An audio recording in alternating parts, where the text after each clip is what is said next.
Hello students, welcome to this channel Anak Education Point. My name is Hina Thakur और class 11 का accounts का chapter number 5 आज हम पढ़ने वाले हैं। Summary plus important question plus notes देखेंगे, काम का पढ़ेंगे, वीडियो को शॉर्ट ही रखेंगे। वैसे तो वन शॉट भी बनाती हूँ मैं, बेसिकली सब कुछ ही बना देती हूँ जो कि आप लोगों के काम आ सके, ठीक है। एंड टेलीग्राम पे आपको बहुत कुछ मिल जाएगा, नोट्स, प्रीवियस पेपर्स, बहुत कुछ अवेलेबल है, तो जाके ज्वाइन कर लेना। तो जल्दी से अपने चैप्टर को स्टार्ट करते हैं। अकाउंटिंग इक्वेशन को बस 6 रूल याद रखने हैं और हर एक क्वेश्चन सॉल्व हो जाएगा। अकाउंटिंग इक्वेशन बहुत ही सिंपल चैप्टर है, अगर आप रूल्स को समझ रहे हैं तो कुछ भी मुश्किल नहीं है। बस इन 6 रूल्स पे काम करना है, छोटी मोटी चीजें समझनी है, फॉर्मेट समझना है, प्लस माइनस समझना है और काम हो जाएगा। तो जल्दी से अकाउंटिंग इक्वेशन को समझते हैं। अकाउंटिंग इक्वेशन क्या कहता है? अकाउंटिंग इक्वेशन में हम लोग समझने के लिए बेसिकली ये समरी है जो मैं आपको समझाना चाह रही हूँ। बिल्कुल सिंपल क्वेश्चन कराऊंगी क्योंकि आप लोगों के लिए सब्जेक्ट बिल्कुल नया है, चैप्टर भी बिल्कुल नया है, तो बिल्कुल इजी क्वेश्चन से स्टार्ट करेंगे और हर एक क्वेश्चन सॉल्व हो जाएंगे इन रूल से। आप लोगों के समरी है ये, नोट्स आपको टेलीग्राम पर मिल जाएंगे, डिस्क्रिप्शन में लिंक होगा, वहां से देख लेना।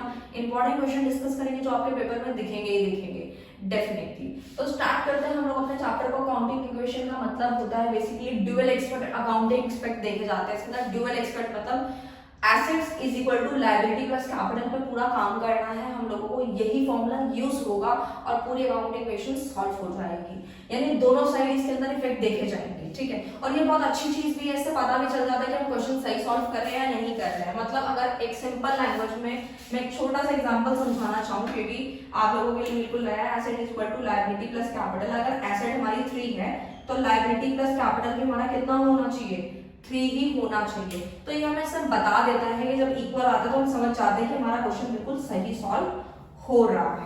तो स्टूडेंट हम लोग रूल समझते हैं। रूल नंबर 1 क्या कहता है? रूल नंबर 1 कहता है हमें कि अगर हम कोई क्रेडिट परचेज करते हैं, क्रेडिट परचेज का मतलब होता है कि उधार पे माल खरीदना।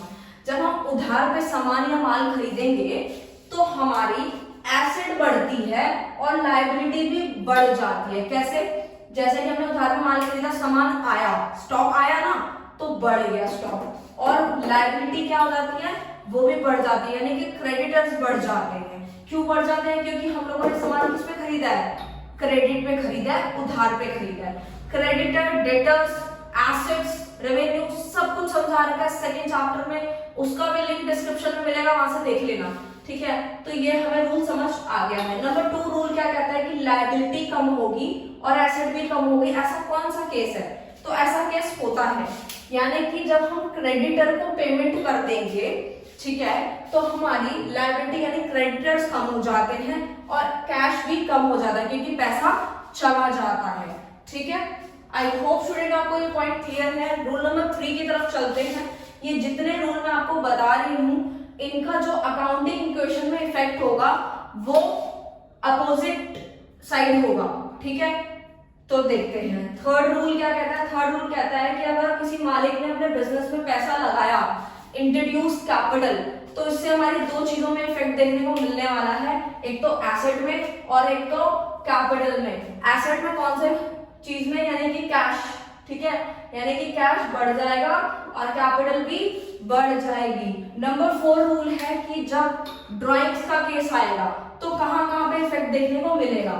अगर आपको अभी समझ नहीं आ रहा तो कोई बात नहीं, सिर्फ अभी आप रूल्स पे ध्यान दो। जब आप क्वेश्चन करने लगोगे तो रूल्स भी ऑटोमेटिकली और अच्छे से क्लियर हो जाएंगे डेफिनेटली। क्या होता है कि जब एक मालिक अपने बिजनेस से पैसा या गुड्स निकालता है अपने पर्सनल यूज के लिए तो उसे ड्राइंग्स कहते हैं। और जब ड्राइंग का केस आएगा तो अकाउंटिंग क्वेश्चन में 2 तरफ इफेक्ट देखने को मिलेगा। एक तो हमारी कैपिटल कम हो जाएगी और कैश भी कम हो जाएगा, ठीक है। तो ये हमने 4 रूल समझ लिए। अब हमें 2 रूल और समझने हैं, उसके बाद ये रूल्स कंप्लीट हो जाएंगे और सारे क्वेश्चन भी सॉल्व हो जाएंगे। फिर चलते हैं। अब कुछ ट्रांजैक्शन ऐसी होती है जिनका इफेक्ट सेम साइड में देखने को मिलेगा।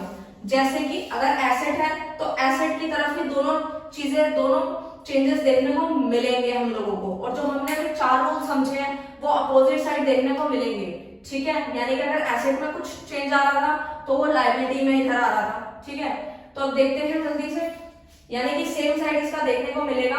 जैसे कि एसेट अगर बड़ी है, एक एसेट बढ़ गई तो दूसरी एसेट कम हो जाएगी। ऐसे कैसे? वो तब होता है जैसे कि मान लो हमने कैश परचेज किया है, ठीक है, तो एक सामान आया है यानी कि गुड्स आए हैं, तो स्टॉक बढ़ गया और कैश पे आया है, वो भी हमारी एसेट है, तो कैश कम हो गया। तो अब देख रहे हैं एक चीज बढ़ गई एसेट और एक एसेट कम हो गई, यानी कि स्टॉक बढ़ गया और कैश जो है वो कम हो गया। ऐसे कैसे? वो तब होता है जैसे कि मान लो हमने कैश परचेज किया है, ठीक है, तो एक सामान आया है यानी कि गुड्स आए हैं तो स्टॉक बढ़ गया और कैश पे आया है, वो भी हमारी एसेट है, तो कैश कम हो गया। तो अब देख रहे हैं एक चीज बढ़ गई एसेट और एक एसेट कम हो गई, यानी कि स्टॉक बढ़ गया और कैश जो है वो कम हो गया। ये अप्लाई कब होता है? नेक्स्ट है एक लायबिलिटी कम होगी और दूसरी लायबिलिटी बढ़ जाएगी। देखो ना सेम साइड ही है, लायबिलिटी है तो मतलब लायबिलिटी की साइड में इफेक्ट देखने को मिलेगा लेकिन उनके कॉलम्स में देखने को मिल जाएगा। जैसे कि settlement of creditor bye issue of bills of exchange, जैसे कुछ सेटलमेंट करनी थी creditor bye issue the bills of exchange, ठीक है, बिल्स ऑफ एक्सचेंज अभी आप चैप्टर पढ़ेंगे तो और अच्छे से क्लियर हो जाएगा। उसमें क्या होता है, लायबिलिटी डिक्रीज होती है यानी क्रेडिटर कम हो जाते हैं और बिल्स ऑफ एक्सचेंज बढ़ जाता है, दोनों ही क्या है, लायबिलिटी है, एक कम हो रही है और एक ज्यादा हो रही है, ठीक है। अब जल्दी से क्वेश्चन कर, एक्सपेंस होता है अगर कोई भी किसी भी तरीके का खर्चा है, रेंट हो, वेजेस हो, सैलरी हो, ड्राइंग्स हो, ये सारे क्या है, खर्चे हैं। जितने भी खर्चे होंगे और जो ड्राइंग होगी उसको क्या करना है, कैश और कैपिटल में से दोनों में से माइनस कर देना, याद रखना।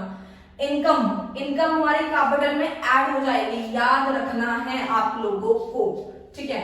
अगर हमने पेमेंट करी है क्रेडिटर्स को तो कैश भी कम और क्रेडिटर भी कम हो जाएगा। तो यही रूल्स है। क्वेश्चन स्टार्ट करते हैं। क्वेश्चन यहाँ लिखा है मैंने, 4 पॉइंट्स लिखे हैं, अभी सिर्फ हम 4 ही समझेंगे, ठीक है।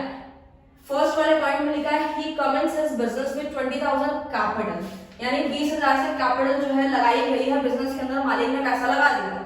फॉर्मेट आपका ये रहेगा, आपको बस asset equal to liability plus capital लिखना है और उसमें क्वेश्चन कर देना पूरा स्टार्ट। जैसे कि एसेट हमने यहाँ लिखा, यहाँ पे सारी ट्रांजेक्शन आ जाएंगी, ठीक है, और जितने जितने एसेट में चीजें आती रहेंगी थोड़ा सा स्पेस छोड़ देना एसेट के नीचे और लायबिलिटीज वगैरह के नीचे जगह छोड़ देना, और जैसे जैसे नई नई चीजें आती रहेंगी वो नीचे ऊपर लिखते जाएंगे। जैसे कैपिटल इंट्रोड्यूस हुई है ट्रांजेक्शन में, ये लिख दिया जी, कितनी कैपिटल लगाई है, 20,000 लगाई है। तो अभी आपको बताया था जब भी कैपिटल लगाएंगे तो क्या होगा, हमारा जो एसेट है वो भी बढ़ जाएगा और कैपिटल भी बढ़ जाएगा, यानी कि वही रूल काम कर रहा है। तो 20,000 हमारे को एसेट के नीचे कैश लिख देना है 20,000 से, और कैपिटल में भी 20,000 यहाँ पर आ गया, ठीक है।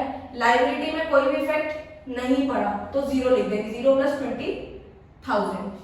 फिर स्टार्ट करते हैं दूसरी ट्रांजेक्शन पे, purchase furniture for ₹500 in cash, कि फर्नीचर खरीदा है 500 रुपए का, वो भी कैश में। तो अब क्या करें, अब तो यहाँ पे आपको ये भी सोचना है कि जिस सामान खरीदा है आपको ना एज अ बिजनेसमैन होकर सोचनी है चीजें, ठीक है, तो बहुत इजी होगा समझना। जैसे कि 500 इन कैश, यानी कैश में खरीदा है, तो अब खरीदा है तो जो चीज खरीदी है वो तो आ जाएगी, लेकिन इसके बदले में कुछ जा भी तो रहा है, ठीक है। आपको बस ये सोचना है कि इसका इफेक्ट दोनों तरफ पड़ेगा, यानी कैश कम हो जाएगा, ठीक है, और फर्नीचर जो है वो आ गया है तो वो बढ़ जाएगा। ये कौन सी वाली ट्रांजैक्शन है, ये कौन सा रूल है, ये वही रूल है जिसके अंदर एक एसेट बढ़ती है और दूसरी एसेट क्या होती है, कम होती है, उनका सेम साइड पे इफेक्ट देखने को मिलता है। तो देखो ये भी ट्रांजैक्शन हमारी 500 हमारे कैश में से कम हो जाएंगे क्योंकि खरीदा है कैश पे, तो पैसा जा रहा है तो माइनस कर दिया मैंने 500 कैश में से, और फर्नीचर 500 का आ गया तो फर्नीचर बढ़ गया। तो देख रहे हो ना, दोनों साइड इफेक्ट पड़ा, लेकिन कौन सी साइड पे, सेम ही साइड में, एसेट साइड में इफेक्ट पड़ गया। तो कैश में से -500, फर्नीचर में 500 ऐड कर देंगे, लायबिलिटी में कुछ भी इफेक्ट नहीं पड़ा इसलिए 0 ही रहा यहाँ पर, प्लस कैपिटल में भी कोई इफेक्ट नहीं आएगा तो 0 का 0 ही रहेगा। उसके बाद आपको एक लाइन खींचनी है, ठीक है, लाइन खींचनी है और उसके बाद आपको न्यू इक्वेशन लिखनी है, मतलब जैसी दो इक्वेशन हो जाएंगी तुरंत एक लाइन खींच देनी है और उसके बाद जो भी प्लस माइनस हम कर देंगे। 20,000 में से 500 माइनस कर दो कैश वाले में से, तो 19,500 आपका बैलेंस आता है। फर्नीचर का 500 एज इट इज आ जाएगा, इक्वल टू का साइन एज इट इज चलता रहेगा, और क्रेडिटर में 0 का 0, प्लस का प्लस, और कैपिटल का एज इट इज 20,000 नीचे उतार देंगे। यहां तक आई होप आपको क्लियर होगा।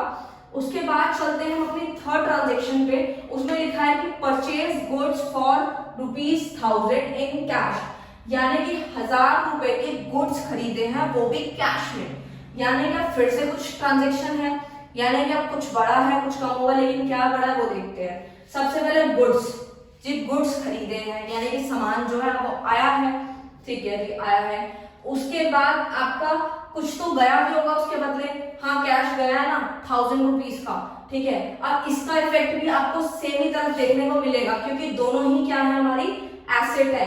एसेट कैसे है, जैसे गुड्स भी आपके एसेट्स है, यानी कि स्टॉक, आप गुड्स की जगह ना आपको यहाँ पे जब आप लिखने लगेंगे तो आपको स्टॉक लिखना है, ठीक है, गुड्स नहीं लिखना, स्टॉक ऊपर लिख देना है, ठीक है। जितना भी सामान आएगा स्टॉक वाली चीजें यहाँ लिखनी है।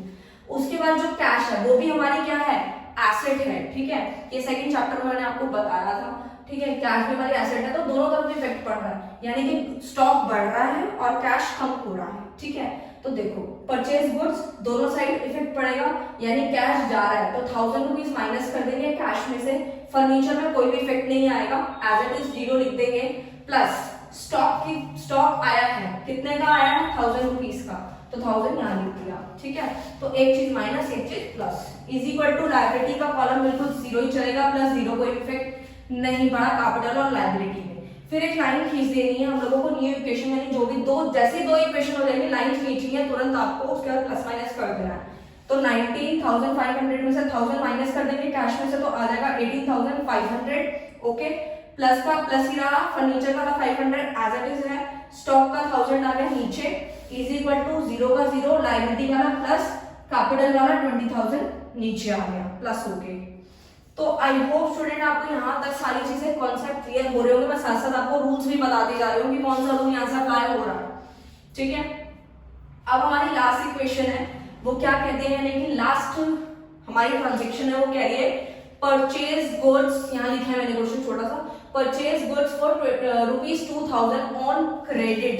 क्रेडिट मतलब उधार पे खरीदा है, यानी कि 2000 रुपए का जो है सामान खरीदा है, स्टॉक खरीदा है, वो भी उधार पर, यहाँ पे कैश में नहीं खरीदा, ठीक है।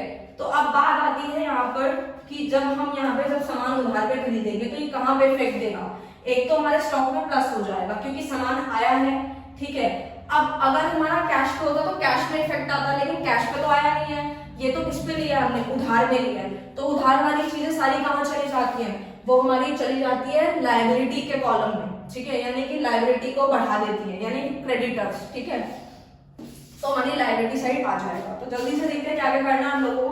2000 रुपीज लिखना है, ठीक है, कहाँ कहाँ पे वो देखो कैश में तो कुछ हुआ नहीं, 0 का 0 ही रहेगा, प्लस का प्लस, फर्नीचर में भी कोई इफेक्ट नहीं आया जी, हाँ स्टॉक में आया है 2000 का और सामान खरीदा, तो 2000 रुपीज स्टॉक वाले कॉलम में लिख दिया, is equal to as it is, हमने उधार में खरीदा है, तो उधार वाली चीजें जब होंगी, पैसा अभी दिया नहीं है, देना है, ठीक है, तो वो कहाँ जाएगा, क्रेडिटर के कॉलम में, मतलब लायबिलिटी के नीचे क्रेडिटर लिख दिया मैंने, वहां आ जाएगा। जब आपको मैंने ऊपर रूल समझाया था तो आई होप आपको समझ आया होगा। 2000 यहाँ गया, प्लस का प्लस, कैपिटल में कोई भी इफेक्ट नहीं आया, तो 0 का 0। फिर एक लाइन डाल देनी, न्यू इक्वेशन बनानी है, 18,500 एज इट इज, प्लस का प्लस 500 हमारा फर्नीचर का एज इट इज रहेगा। अब हमारा स्टॉक प्लस हो जाएगा क्योंकि पहले 1000 का लिया था कैश पे, फिर 2000 का उधार के लिया, तो 3000 का टोटल स्टॉक हो गया, इज इक्वल टू हमारा 2000 रुपीज जो है क्रेडिटर है, ठीक है, प्लस 20,000 हमारे कैपिटल वाले हैं, ठीक है। अब हमारा इक्वेशन यहीं तक था, ठीक है, कि मैंने आपको पूरा क्वेश्चन समझा दिया है अच्छे से, ठीक है। बाकी सारे क्वेश्चन आपके हो जाएंगे विदाउट एनी डिफिकल्टी, आप ट्राई करना, इस तरीके के क्वेश्चन आपको पेपर में देखने को मिलेंगे। अगर आप टीएस गढ़वाल फॉलो करते हैं तो बहुत अच्छी बात है, डीके कॉल फॉलो करते हैं तो बहुत ही वो भी अच्छी बात है, कोई दिक्कत की बात नहीं है। एनसीईआरटी भी कर सकते हैं, कोई दिक्कत नहीं है, बट सबसे बेटर मुझे जो है टीएस गढ़वाल लगता है, पहले टीएस गढ़वाल कर सकते हैं। अगर आप और भी कुछ एक्स्ट्रा पढ़ना चाहते हैं तो आप सैम्पल पेपर एंड में सॉल्व कर सकते हैं, या डीके कॉल के कुछ इंपॉर्टेंट क्वेश्चन कर सकते हैं, प्रीवियस क्वेश्चंस कर सकते हैं। बट आप लोग अभी 11th में हैं, आपसे जो आपके स्कूल वाले हैं वो इतना ज्यादा डिफिकल्ट पेपर नहीं बनाएंगे, आप सिर्फ टीएस गढ़वाल की इलस्ट्रेशंस कर लीजिए, स्टार्टिंग की सफिशिएंट रहेगा, इससे ज्यादा कुछ नहीं पूछा। अगर आप और भी कुछ करना चाहते हैं तो फिर एक्सरसाइज के क्वेश्चंस हैं वो आप कर लीजिए। आपको कोई भी डाउट होगा तो आप कमेंट सेक्शन में लिख देना, मैं उसका रिप्लाई जरूर दे दूंगी, क्या प्लस क्या माइनस, ठीक है। वैसे तो यही रूल से हो जाएगा डेफिनेटली। और रही बात आपके पेपर में क्वेश्चंस आने की, तो वो भी इसी तरीके के क्वेश्चन, बिल्कुल सिंपल क्वेश्चन आएंगे, स्टार्टिंग इलस्ट्रेशंस कर लो, सफिशिएंट है। ये चैप्टर यहीं पे समाप्त होता है, बिल्कुल खत्म करा दिया बेसिक्स के साथ, और हर एक चीज रूल्स भी बता दिए। Thank you so much.